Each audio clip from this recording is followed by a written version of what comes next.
October 7th, 1942, 6 p.m. A black car cuts through the deep Bavarian forest. Inside, a woman breathes shallowly. Ahead, a sign reads, Heim Hoagland, Project Lebensborn, the original SS Maternity, one of the most secret and most deranged of the Nazi regime's programs. Helen Mueller, 22, steps outside into the drizzle. Cold wind slips beneath her coat. All she has is her small, battered suitcase with her most cherished possessions. Helen felt proud when asked to join the maternity, the Führer's latest special project. What she didn't know was the ultimate goal: give birth and educate the perfect child for the perfect race. Helen was born in a small Bavarian village, the kind of place where everyone knew everyone's names. She grew to become a young lady, blonde, pale skin, blue eyes. Regularly, the radio broadcast the usual propaganda about the importance of honor, duty, and purity of blood. One day, Helen met a young man named Friedrich. Animated by a patriotic spirit, he enlisted in the army. Gifted and strong, he was offered a place in an elite unit, the SS. They fell in love and Helen got pregnant. They weren't married. Helen was afraid of how her parents would react. Friedrich made some inquiries. Being an SS officer had its advantages. Helen would be able to give birth secretly in a special home. 7 p.m. First, Helen needs to be registered. The childbirth might be sooner than expected. The rigid nurse slides the file aside and reassures Himmler will watch over her child. Friedrich told Helen he rules everything now in Germany.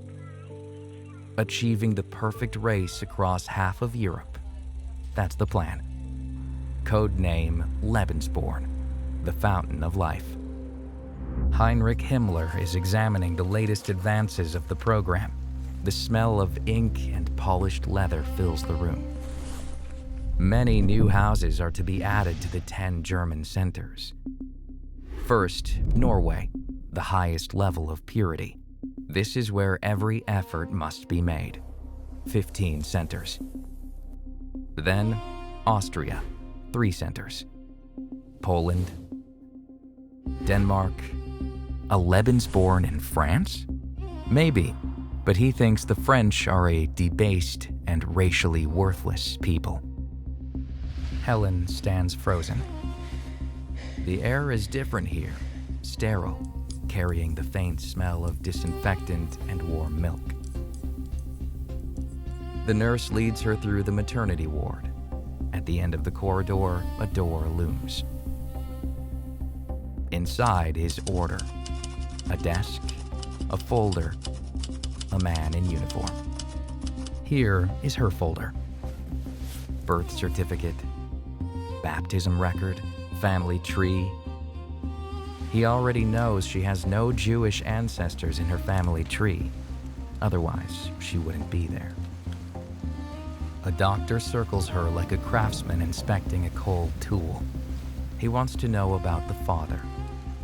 He is an SS officer assigned nearby. They are not married. The nurse leads Helen to the mother's wing, separate from the nursery and obstetrics, to keep noise down and movement controlled. Personal effects are to be kept minimal to preserve anonymity. Other mothers are referred to by first name or bed number. No surname allowed. Lights switch on at 6. Talking after lights out is discouraged to maintain maternal recovery. Breakfast at 6:30. Herr Himmler himself oversees the children's meals, noting vitamins, calories, ratios. Bed making and room airing are supervised.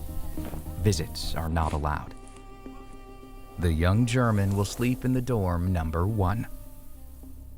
As the visit finishes, Helen's water breaks. She is about to give birth. The nurse calls for help as she is quickly taken to the delivery room. Smells of wax and carbolic acid fill the air. The nurse commands Helen to breathe. She does so in measured counts, looking at the flame stutter. Push, she hears. She grips the bed frame and the world narrows to a name she yells. Friedrich.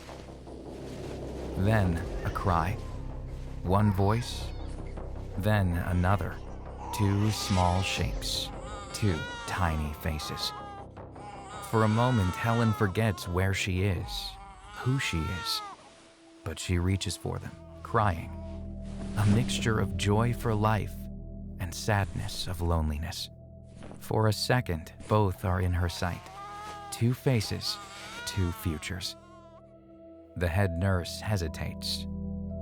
She smiles that same pale, distant smile. She hands Helen one child. The other is carried away. His cry fades down the corridor. The candle flickers once more and dies. Helen opens her eyes. The room is empty. She reaches for her children. Nothing.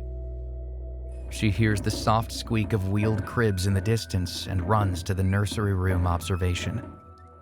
Rows of cribs stretch to the far wall, each one marked with a tag. Name, number, weight. 50 infants in their beds.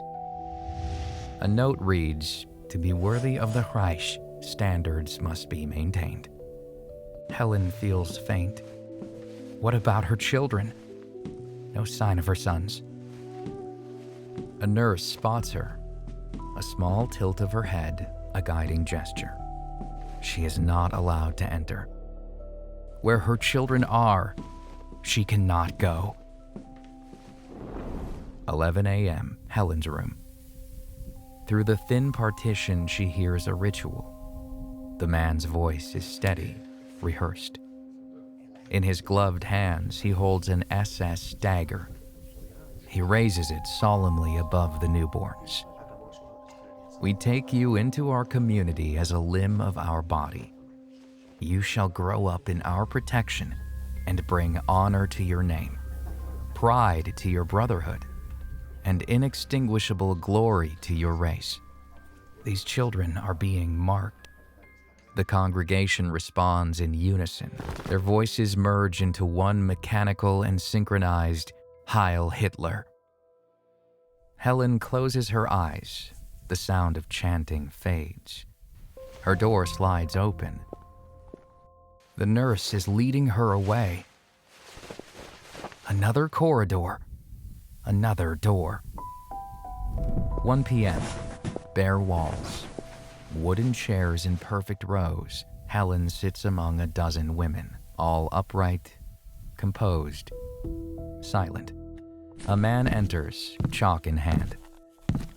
He writes 3 words on the board. Blood, duty, loyalty.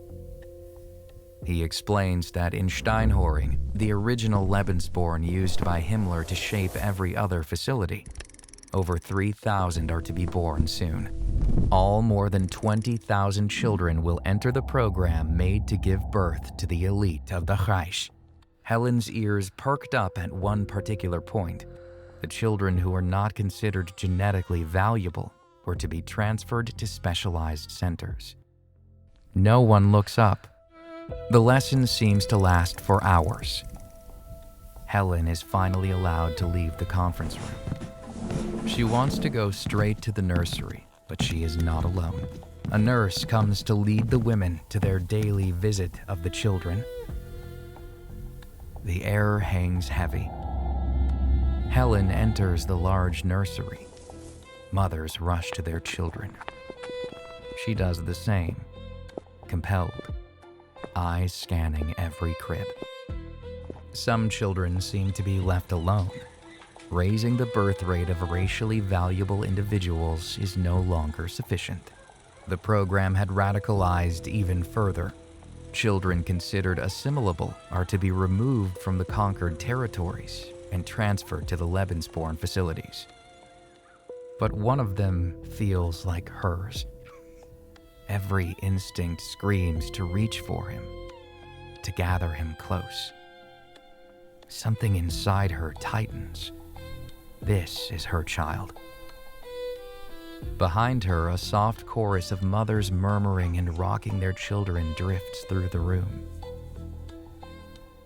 They know they're on a timer. In the Lebensborns, contact between mother and children is regulated under staff supervision. Helen leans closer. She smiles. Then a thought pierces her. The other. Her gaze darts across the room, scanning the rows of cribs. One is empty where it should not be. Helen's chest tightens. The nurse tilts her head toward the corridor, silent but clear. The second child has already been taken. Helen's heart races. Health reasons, she says. Uneven legs. Transferred to a special care unit. Another word for euthanized. Of course, the children must not see any agitation. In the Lebensborn, maintaining calm and serenity among the children, the future of the Reich was paramount. 5 p.m. An SS officer steps inside. He carries a folder, papers neatly stacked. Helen's chest tightens. She barely breathes as he approaches, silent, methodical. The air between them is thick with expectation. The next step in a process she cannot control. The officer places the folder on the small desk beside her bed. Helen's eyes flick to the heading, Guardianship Transfer. Her stomach twists. Not again.